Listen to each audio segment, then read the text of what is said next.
Welcome guys, Tony Argyle here from Trevetical, and welcome to this week's live panel discussion. I'm being joined by a very special guest today. We're going to be talking about the impact on airfare travel of this post-COVID world that we're about to enter into, and generally what's going to be happening with airlines. And I have a very special guest who's done quite a lot of research into that area, who I'm going to introduce to you shortly. In the meantime though, I'll just get those of you who have joined us to jump on and give us a hello. Make sure that you can see the screen okay and hear us. And let us know where in the world you're joining us from too. We've got an international audience today. So please jump on there, give us a hello, let us know that you can hear what we're doing okay, and that everything is working all right at your end. While you guys are jumping on and saying hi to us, the chat box is just down the bottom of the screen. You should be able to see it there. If you can use that rather than the question and answer box, preferably please guys, just type into the chat box as to where you are and where you're from. In the meantime, let me introduce our special guest. I'm joined today by Jesse Neugarten of the Dollar Flight Club. Dollar Flight Club was created over 2 years ago by Jesse, based on his passion for affordable travel. He became known amongst family and friends as a flight guru and began distributing an e-newsletter to select people with the latest flight deals. The demand grew to servicing travellers around the world, and Dollar Flight Club now reaches 1 million members, saving up to 90% on domestic and international flights. So Jesse, welcome. Nice to have you here on the show. Yeah, thanks so much. Really excited to be here. Good stuff. Yeah, just looking at our audience so far. Hi to Kathy in Sydney. We've got Brenda from Long Beach, California joining us. Randy Villanese from the USA. Sorry, Randy, I probably mispronounced your name there. Jackie from Ottawa as well. A few others starting to join us as well. So welcome, guys. Good to have you. A good mix of people from around the world. Now, Jesse is on today because I guess the big question that a lot of us have been asking ourselves is what's going to happen with airfares going forward. There's a lot of predictions, some saying that prices will drop as airlines making an effort to try and get business back. Others saying that we'll be seeing more expensive airfares because of the fact that maybe there's going to be less of us fitting on planes. Everyone's probably speculating and guessing, but Jesse has actually done quite a bit of research through his Dollar Flight Club resources. And he's looked into what's happened over the last couple of major events that has impacted the air travel industry. One of them being 9/11, and the other is the Great Recession of 2008. Now, Jesse's going to be sharing his research today, and from that, we're going to be able to hopefully draw some conclusions as to what's happening going forward. As well as that, Jesse's done a survey of his almost 1 million members and had a considerable response from his community in terms of people's interest in travelling and where people are comfortable with travelling going forward from here. So we're going to be sharing that as well. So Jesse, I'm going to try and drive things from my end. I'll try a share screen here and hopefully we can get your presentation up for everybody to see. Perfect. And I'll let you start talking from there. So just let us know, guys, if you can see the screen okay. Can you see it at your end, Jesse? Yeah, that looks great. Oh, thank goodness for that. Yeah. You're off to a flying start. Great, right, yeah. I'll let you jump in. Okay, perfect. So, I guess to start off, we at Dollar Flight Club, we've been around for, almost 4 years now, and we've had the opportunity to amass a great deal of data on airfares since then. And have access to some great data sources as well, which allowed us to, when the pandemic really kind of came on here, we were really able to go back, look at data, and kind of figure out based on similar downturns in the past as, a way to predict what's going to happen over the next 5 years and, what's going to happen, this year. Because the near term and short term are very different things when there's such a massive impact or hit on the industry, the airfare industry, which has obviously taken a massive hit. So just to start, what we did is we took all that data to predict what's going to happen in the near term and short term for the next year or two. So if you want to move down a bit here, we can kind of scroll through and the few things that we took into account here and analyzed were, number one, what's it going to do to airfare pricing through the rest of 2020 and then in the long term, so through 2025 in general there. And then the second thing we looked at, which is obviously a big deal and impacts us in a lot of ways, is how airlines are going to have to adapt. The airlines have taken a massive hit. They've lost, billions of dollars already, and they're slated to lose up to $400 billion just this year alone, which is insane in comparison to what happened before. And then the third thing that we took a look at is what that's going to do to passengers. And I'm sure that's what a lot of us care about, how that's going to impact us when we're taking our vacation when it's safe to do so. So those are really the three key things that we took into account. And the first one here, if you just want to scroll down to the data portion. Okay. So the first thing that we did, one of the things that, our members and probably everyone in the world is interested in is what's going to happen to airfare pricing. And based on the data, we had millions of data points here. And what we found is through 2021, there's going to be a 35% decrease on average on airfare prices globally. And what we're going to see in the future, so after 2021 through 2025, is we're going to see a 27% increase on average above 2019 levels. So comparison to December of 2019, in the long term, prices are going to go up. And, a lot of this is having to do with simple supply and demand. Currently, the supply of seats is much greater than the amount of people traveling.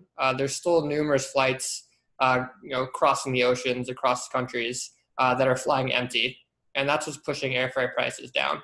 And a major reason that these prices are going to skyrocket in the longer term is because that equation is going to flip, where airlines are completely packed and they're not increasing the amount of flights that they're operating, and demand is going to be much higher than the amount of available seats. And that's how we're going to see such a flip in prices. Okay. So just to emphasize your point there, if we used $100 as a baseline, basically over the next 12 months, we're perhaps going to see airfares drop 35%, so maybe down to somewhere in the area of $65 relative to the $100 baseline. Past that point, though, as things start to pick up again and the supply starts to exceed, or I should say the demand exceeds the supply, we're going to go the other way and see that $100 airfare actually moving up towards more like $127. So almost a doubling, I guess, from that low point of what we'll be looking at through the 2021 area going forward. Is that correct? Exactly. So, if you scroll down a bit here, you can kind of see what our team has uncovered, which will really give you an idea here. And, we're seeing this similar this is for US dollars. But what you can see here are some deals that we found very recently that are historically low. So you can see here, New York to Greece for $296 US, LA to Barcelona for $300 US. So extremely cheap fares that are currently available. And, everyone can really take advantage of this trend currently, where prices are very, very cheap. And they're going to increase significantly, after the next 12 months. So now is the time to book future travel, if you feel safe to do so. Okay, so the first stage is really already happening. We're seeing the reduction in prices, and a lot of these are refundable tickets as well. Have you noticed a change with what they're offering in terms of their deals to get over the uncertainty people have about what's happening? Yeah, so right now, it's really, essentially risk-free booking right now. If you book flights, in general, airlines are allowing you to do that before May 30th, I believe, is currently, if you book before then you're going to have the ability to change for free, postpone your flight, or get a travel voucher refund that you can then use for travel down the road. Okay. So these deals are pretty much risk-free for those willing to do it. So just coming back to the graph you've got there, or the chart. So what Jesse's done here really is based this on history. And obviously the future is not always the same as the past, but it's probably a pretty good indication. So back in 2001 after 9/11, I think we saw an 18% drop in airfare prices in the short term. Immediately afterwards, followed in 2003 by a jump of 25% from that baseline level. 2008, a 21% drop. Followed by 2012, airfares are 24% higher than that base level. So that's what Jesse is using as the model to predict going forward. And obviously, no one can be certain, but I guess it's a pretty good indication of what has happened historically and what we'll see perhaps going forward from here. So you're seeing an even bigger drop given the huge impact this has had on airlines, but perhaps an even stronger bounce when things happen. Exactly. And the revenue loss here is significantly more than these past downturns. The shock to travel demand is unlike anything the airfare industry has seen. And that's going to have significant ramifications, which you can see here on pricing. And then obviously it's going to impact everything else, down the line as well. So sure. That we'll chat about, I'm sure, in a few minutes. Okay, cool. I'll scroll through, will I? Yep. So yeah, can keep going to the next one here. So the next really important part here is what's going to have with the airlines.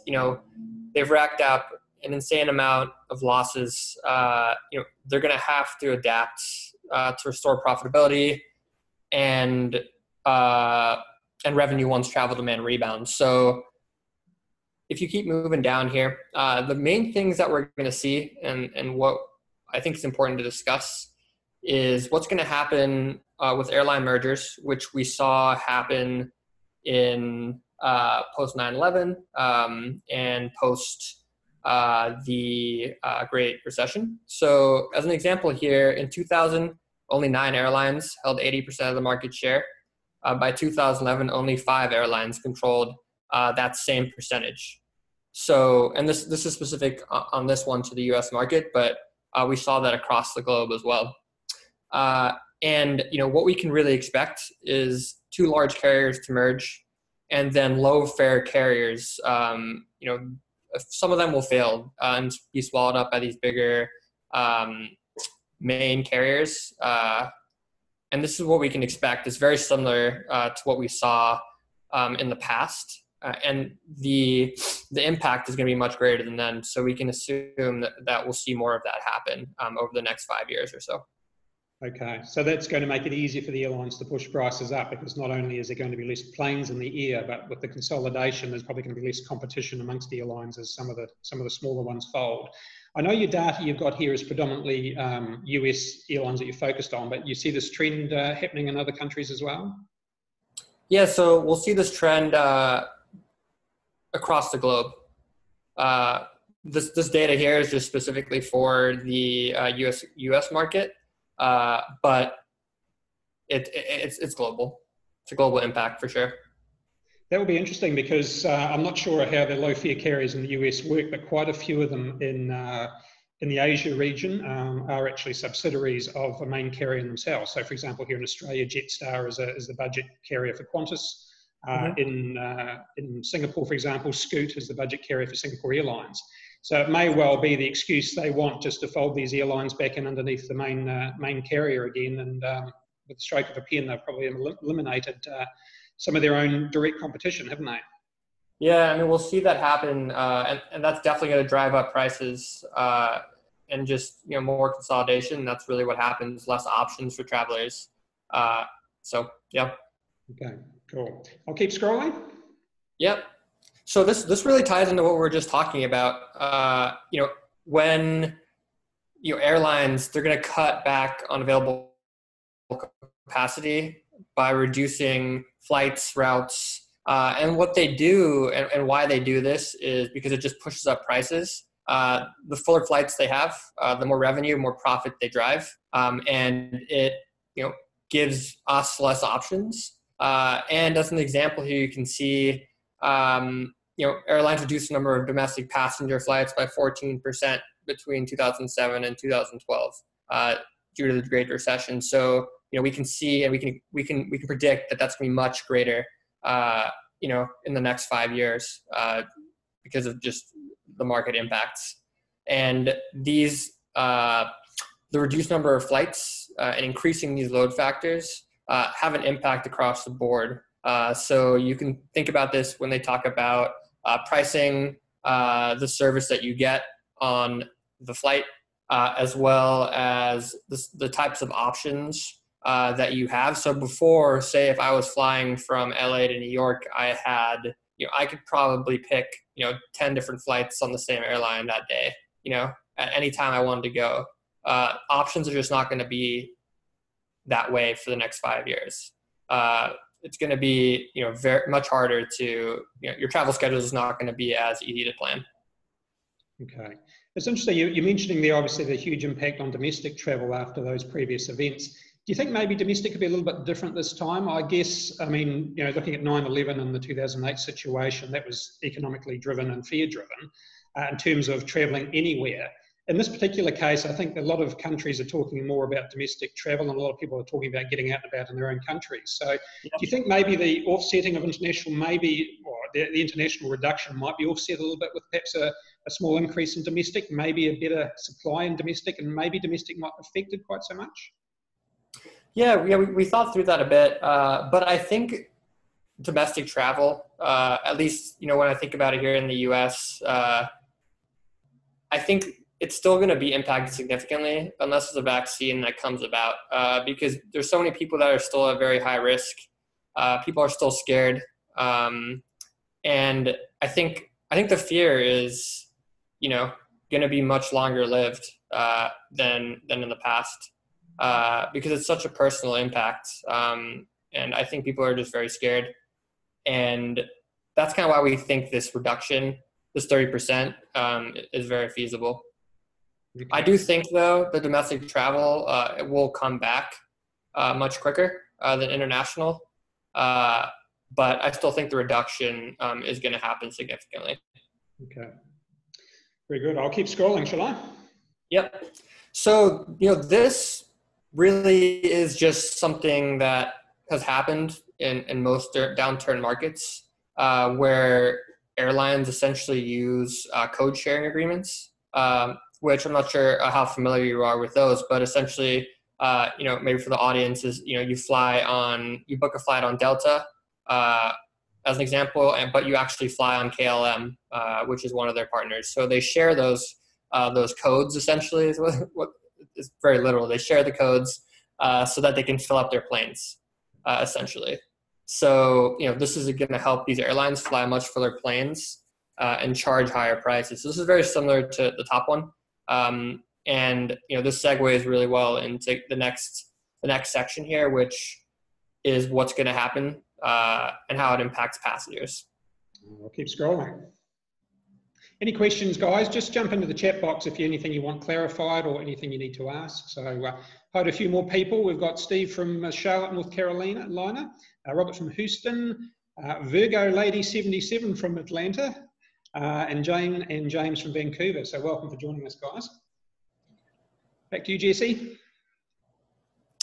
Yeah, so if you can keep scrolling a bit here. So, really, a lot of us care what's going to happen to us as passengers. And I think we hit on a few of these already.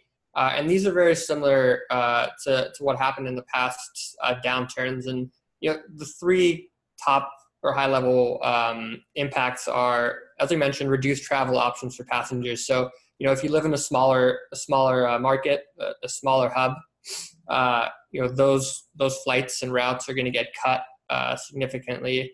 And it's just going to make it much harder, less options. It's going to make it much more expensive and harder to get where you need to go. And that's a negative. But one of the positive things, that we've been talking about a lot here is how, in the next 5 years with less planes in the sky, less flights, there's a lot of positives as well. I mean, one is, fewer flight delays, fewer cancellations, because there's just not as much traffic, which I'm sure a lot of people are happy about. And then, if you scroll down to the bottom here, the last few things here are, not what we want to hear, but there's going to be more fees, more miscellaneous charges. So, a lot of the airlines started in the last few years. I'm not sure if everyone's noticed, but a lot of these airlines are starting to add on. So I guess the bigger airlines that didn't have, basic economy, for example, and they charged you for picking your seat and, a check bag or a carry-on bag, And they're going to just continue to do that and ramp that up. The airlines that do it for free, you're going to see additional charges come back that you saw before. Okay. All about recovering costs really for them, isn't it? Yep. All right, very good. So now you've also done a bit of a survey in terms of your customer base as well, haven't you? Should we jump across and have a look at that information? Yep, let's do it. Okay. Look at me smoothly moving from one PowerPoint to another. Yeah, so we did we sent a survey to our members, and roughly 20,000 of them answered and gave us some of their thoughts and what they've done with their travel plans over the next few years, near term, long term, and kind of how it's impacting how they feel about domestic travel, international travel, what destinations they're looking to go to. So if you scroll down, you can go to the next page. So, one of the main themes was, long-term versus short-term travel plans. And, what we found, the key findings here you guys can see is, most people have canceled trips scheduled for April, May, June, while really only 8% are still planning to travel, which, makes sense. Most people have canceled these trips, which makes sense. I mean, borders are shut. It's not safe to do so. We definitely don't recommend anyone doing that right now. And the next, interesting finding is, we found that over 60% of respondents still do feel comfortable traveling internationally and domestically, if restrictions and shutdowns or border restrictions are taken down. And that was something that we weren't sure of, if it was going to be maybe only 5% of people feel comfortable doing that, or if it was going to be 80% of people. So we thought this one was quite interesting as well. And the last key one here was over 44% of people that responded have a trip scheduled and booked between June and December 2020. And we thought that was a really good indicator in terms of travel demand, and that people are still booking trips. They're taking advantage of these free cancellations and free changes, and they're still interested in taking these trips in the future. Okay, Jesse, what do you think will happen with air points? Because I guess if airlines are looking for ways to recoup money, although air points obviously are a soft dollar option for them, there will be a cost of providing the services. Do you think that we're going to see, obviously if some airlines disappear, those air points that are connected may well disappear, although a lot of them are part of a network for points anyway. But do you think there's going to be perhaps some recalculating by airlines as to the value of those air points going forward, and you're not going to get the buying power with them that perhaps you thought they were worth? I can see why the airlines would do that. I think, the major carriers, I can't see them doing that across the board, because I just think that will just ruin the trust of their customers, and people will get very upset because there's clearly some airlines, international airlines, that are really, standing above the rest in terms of how they're treating customers. And I think that's what's important, and that's what's going to help these airlines either come out of this and do really well. They've won the trust, and there's going to be some airlines that people are just done with. And we could name a few, but I don't know if we need to do that. But I think that's kind of why we won't see that happening. Okay. While we're dealing with that, I've just popped a little question up, a short poll of our audience regarding air points. And just a couple of quick questions to ask you guys. Do you currently have and use air points? And are you concerned about the future value of these air points and your ability to redeem them? So it'd just be interesting to see the response of our audience. We have a couple of small polls we'll do today. We're talking with people. So looking at the answers that are coming through so far, I won't end this poll just yet, but it looks like almost 90% of people do have air points currently available. And it's pretty much 50-50 in terms of a concern about the value. At the moment, about 60% are not concerned as to what will happen to the future value of their air points, but around about 41% are concerned. So just interesting to get the feedback of our audience with regards to that and what they may think will happen going forward in terms of it. I think the main concern with the air points is how long will they be available to use. Yeah. I think that's the main concern for me is, if I have 40,000 points, and sometimes those expire, or if I booked a flight with them and I got a refund, do I have to use those within a year or 2 years? So I think that's really the thing people are thinking about, and it's hard to tell what direction that's going to go, but hopefully the airlines will extend those and allow you to use them for a much longer period of time. Okay, cool. All right, we'll continue through your presentation. Yep, you can kind of keep scrolling here to the bottom, and I'm sure we can send links across to people if they want to review this more in depth. But yeah, if you go to the next page. Summer and holiday travel demand? Yep. So obviously one of the main things on people's mind is, what's going on with summer, what's going on with winter travel. Lots of people have canceled their flights and trips for the summer. I know I had a summer Europe trip on the books, but that had to cancel, which was upsetting. But yeah, Greece was calling my name, but it didn't happen.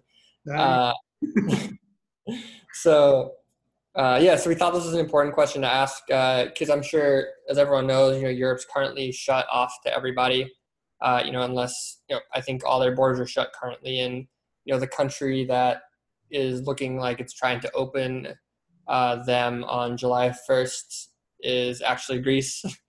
But it's very hard to tell, and those dates could change. So we wanted to get an idea of, what people have in mind.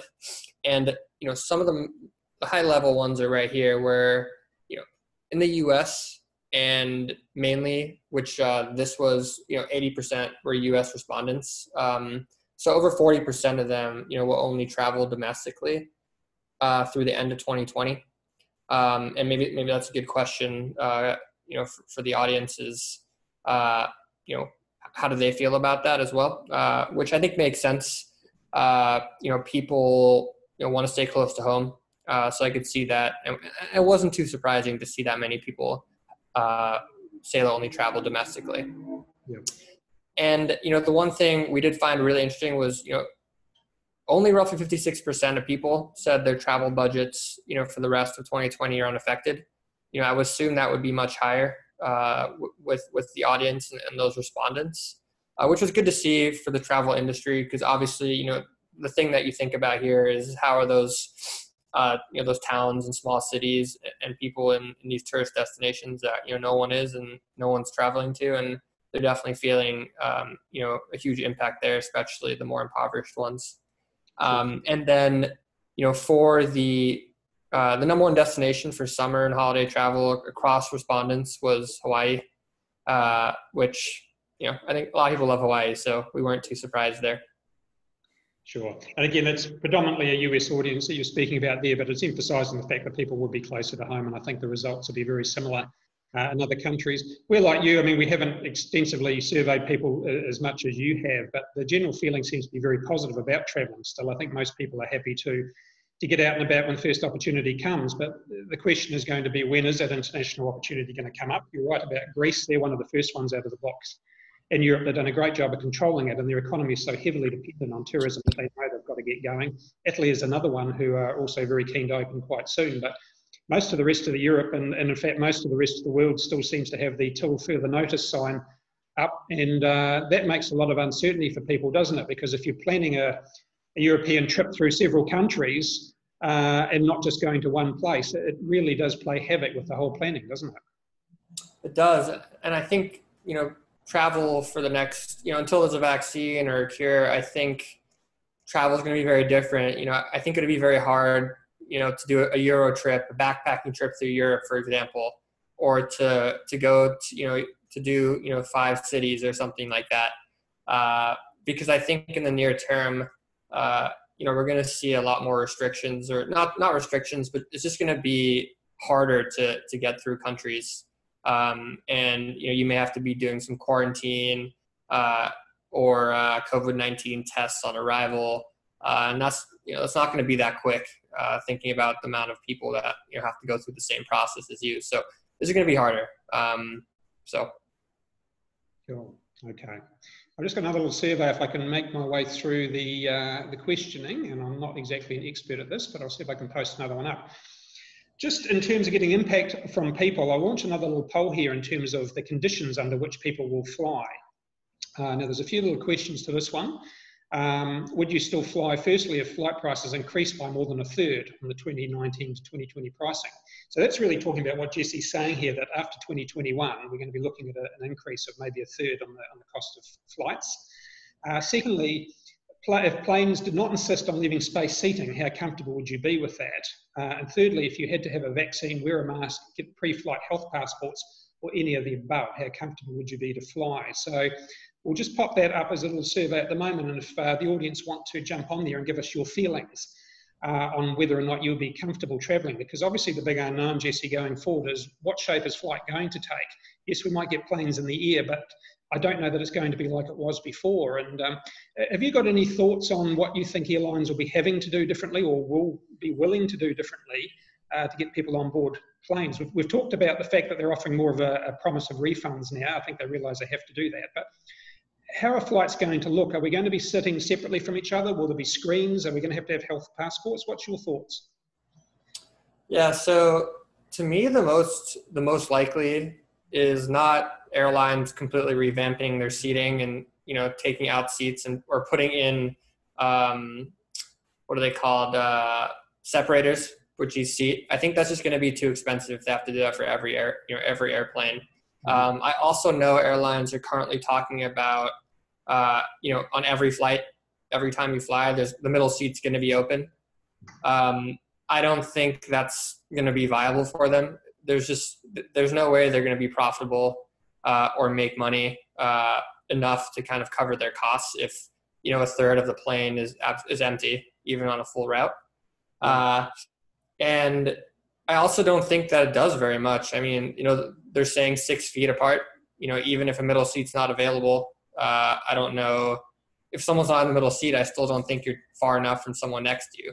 So what I think is going to happen, the simple way, and it's already happening currently, is you're either going to have to get tested before you leave your home country for a trip and submit that documentation, or B, you're going to have to arrive in a country and you're going to get tested in the airport before you go through customs or immigration for you to go into that country. And if you're sick, they're either going to send you home or they're going to force you to quarantine for 14 days. And we're already seeing this in Hong Kong. I think there is a reporter, I think it was a CNN reporter, went to Hong Kong and they were in the airport for roughly 9 hours after landing because they flew in from Paris. So I think that will speed up as they learn and figure out how to make it a little quicker. But that's what I think is most likely in comparison to the other much more expensive and just harder for the airlines to implement. I think I hope a little common sense will kick in, because from what I've read, one of the safest places to be is on an aeroplane. You basically have your air recycled every 90 seconds on there. So breathability, it's probably going through the airports that may be more of a risk, but then of course the other thing is that it's not just air, it's also the surfaces you're touching, your tray tables, your seats, etc. To consider that as well. But just a bit of feedback then. We've had a few people reply here. So even if flight prices increase by more than a third, over 3/4 of you will still be more than happy to fly on that basis. So I think people want their travel fixes no matter what, and there's a bit of price elasticity with that. So that's encouraging. If planes did not insist on leaving space seating, it's closer to 50-50 with regards to that. 57% says they will still be willing to fly, 43% no if they don't leave space seating beside you. And in terms of having to have vaccines, wear a mask, get pre-flight health passports, etc., 81% of you are more than happy to do that if that's what's required in order to fly. So again, good feedback in terms of having that happen. I guess, Jesse, one of the risks is, if you are turning up at the airport for testing or you're getting tested when you arrive at the other end, you might book that flight, 6 weeks, 2 months earlier when you're perfectly healthy. Whether or not you're going to be able to get some sort of insurance cover if you become ill between the booking of the flight and the taking of the flight, that's something that a lot of people are going to have to perhaps be willing to wear, isn't it? Yeah, I think so. I think what will happen, if that's the case across the world, until there's a vaccine, I think, or a cure, I think airlines will include an insurance policy, essentially, similar to how when you book your flight, right after you pay, or when you're paying, they say, hey, do you want to protect this flight? So you can cancel it or get a full refund if anything happens, up until a few hours before you take off. I think we'll see a similar thing here, which I think a lot of people will purchase, even, depending on how expensive it is, because you risk losing the whole trip over it. And it'll be good for the airlines because they'll be able to make a little more revenue to kind of potentially pay for the things that they'll have to implement or the extra cleaning. So I think that could be something that we'll see pop up. Sure. And I guess that's an additional cost on top of, if we're talking about airfares going up by a third, then there may be the additional cost of buying that insurance as well, which insurance companies are going to have, carte blanche to charge almost what they want in order to do that, because they know their risk is going to be reasonably high, perhaps, of having to pay it for some people. So, yeah, I just think it's going to be very hard for in the long term, at least in 5 years' time, for prices to be any lower than what we're saying here. It's just the amount of money that's been lost, and just these massive impacts to the industry they're just not going away anytime soon. Let's hope for a vaccine or something that's going to be a quicker solution. Yeah. Okay, I'll keep scrolling. Where would you like to continue through to? Yeah, so if you go to the end of the last, we kind of went through all this here. So, sorry, this is the last page, I think. So yeah, this if you go to the top of this page, oh no, yeah, this is right. Sorry. Okay. Yep. So again, this was this stuff is more in-demand travel destinations. Maybe a little different depending on which country you're based. But the key things we found here is because we wanted to get an idea of there's a pandemic. What did that do to your desire to travel? Because I've heard some people that they're stuck at home for months. They can't go anywhere, so now they actually want to travel more than they did before. So we want to see kind of what was happening there. And if you scroll down a tiny bit, you'll see the graph. But over 50% of people said that it made no difference. But 21% of people said, actually, I'm more excited to travel now than in the future because I've been at home. I'm very bored, and I was. I regret not going to all these different places, when I could. So we thought that was, quite interesting to uncover. So. Okay, well, I think there's certainly a lot of pent-up demand. Most of us have spent a lot of time looking at four walls, and if that doesn't encourage you to want to go traveling, I don't think anything will, really. Well, that's. I think there's a lot of pent-up demand. I mean, so many trips have been booked and canceled because of this. And when it's safe to do so, I think, the industry is going to be different in a lot of ways and the way you go about it. But there's going to be a surge in demand when things are back and running.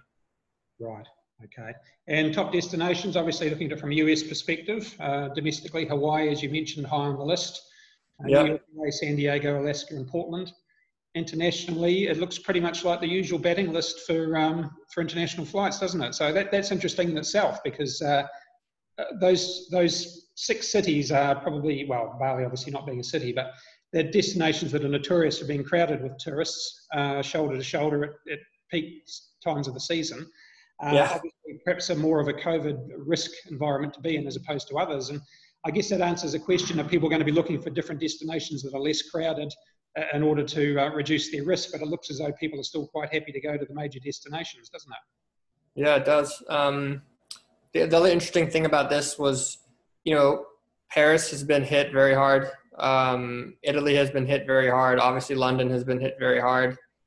And they're still up here, which tells us that, the fact that, these cities or these countries or cities that have had a really tough time are still going to see travelers, when it's safe to go over there, which I think is really good for some of these destinations. Hopefully it's not leaving kind of a bad mark for them, when everything's cleaned up. So. Cool. Okay. Good resources. Thank you, Jesse. I mean, that gives us a lot of insight into what's potentially going to be happening going forward. Obviously, the results of what you've found with your own members, and that confirms what we found on a smaller basis, is that people are just keen to travel no matter what, and aren't really being put off too much by what's happening. But I think the big factor that's going to dictate what's happening in the foreseeable future is when a country is going to open up. Obviously, there's going to be some increased domestic demand, which is going to help things. I don't know that we really want the airlines seeing the fact that people are happy to pay extra, because that's only going to give them the excuse to start doing it. But yeah, I think it shows that people accept that things will now be different, as we did after 9/11, and that we're just going to have to perhaps adapt to it. But one thing I think is encouraging long term, I hope this is more of a short term blip in terms of what's happening with pricing of airfares. I think back, my parents went overseas in 1980 from New Zealand to Europe and paid $1,500 New Zealand each for a return airfare. In today's dollars, you're paying probably something similar, which with inflation, you're almost talking, airfares in 40 years are probably a third of what they used to be. But we're seeing efficient planes, we're seeing fuel prices at the moment that are very, very low. And let's hope that maybe, although in the short term we're going to see this happen, we're going to have to adapt to some things that are going to be permanently part of what we do in air travel.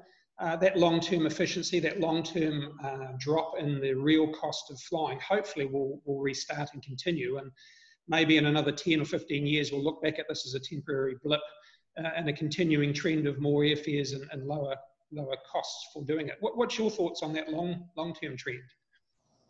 Yeah, I think if you look at a graph, not at a macro level, where you look at over the last, since airfare or air travel became so widespread, and you look at all of these massive, downturns as we see them currently, when you look at 9/11, and then you look at the Great Recession, and then you look at all the other little,